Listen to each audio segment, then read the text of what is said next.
नमस्कार, सच कहूं बुलेटिन में आपका स्वागत है। पेश है आज के मुख्य समाचार। भारत में कोविड-19 के एक दिन में रिकॉर्ड 2 लाख से अधिक मामले सामने आने के बाद संक्रमण के कुल मामलों की संख्या 1,40,74,564 पर पहुंच गई है, जबकि इस बीमारी का इलाज करवा रहे मरीजों की संख्या 14 लाख के पार चली गई है। दिल्ली के मुख्यमंत्री अरविंद केजरीवाल ने राजधानी में कोरोना वायरस संक्रमण के प्रसार को रोकने के लिए वीकेंड कर्फ्यू लगाने समेत कई पाबंदियों की वीरवार को घोषणा कर दी।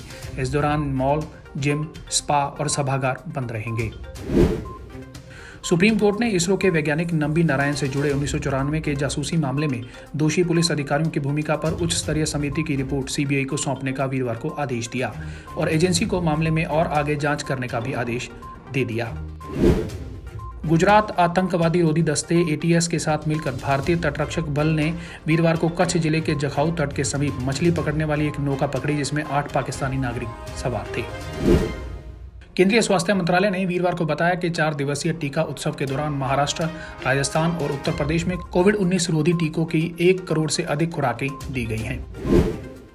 कोरोना वायरस से संक्रमित होने के बाद एक अस्पताल में इलाज करवा रहे कांग्रेस के प्रत्याशी रिजाउल हक की वीरवार को सुबह मौत हो गई। कोलकाता स्वास्थ्य विभाग के सूत्रों ने यह जानकारी दी।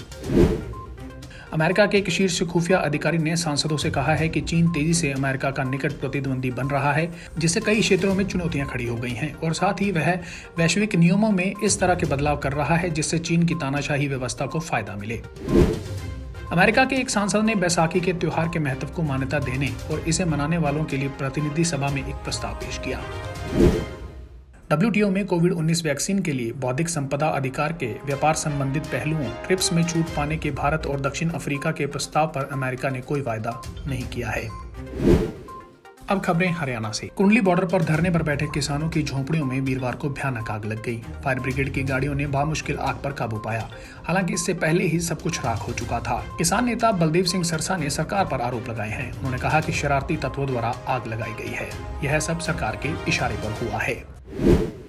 कोरोना संक्रमण के बढ़ते खतरे के बीच परीक्षाओं को लेकर बने असमंजस में सीबीएसई और पीएसईबी के बाद हरियाणा स्कूल शिक्षा बोर्ड BSEH ने गुरुवार को बड़ा फैसला लिया। बोर्ड की तरफ से 10वीं की परीक्षाओं को रद्द कर दिया गया है। वहीं 12वीं की कक्षा की परीक्षाओं को आगामी आदेशों के लिए स्थगित कर दिया है।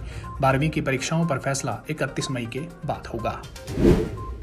भिवानी के पंचायत घर में भाजपा प्रदेश अध्यक्ष OP धनखड़ का कार्यक्रम था। वहां लगभग 300 कुर्सियां लगाने की क्षमता है, लेकिन कार्यक्रम में 400 कार्यकर्ता व पदाधिकारी पहुंच गए, जबकि कोविड-19 नियमों के तहत 50% से ज्यादा उपस्थिति नहीं होनी चाहिए। यानी जहां 150 लोग ही डिस्टेंसिंग के साथ बैठने थे, उनसे 3 गुना लोग कार्यक्रम में पहुंचे।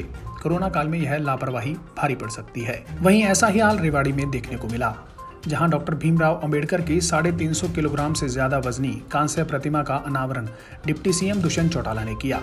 तब भी सोशल डिस्टेंसिंग टूटती दिखी।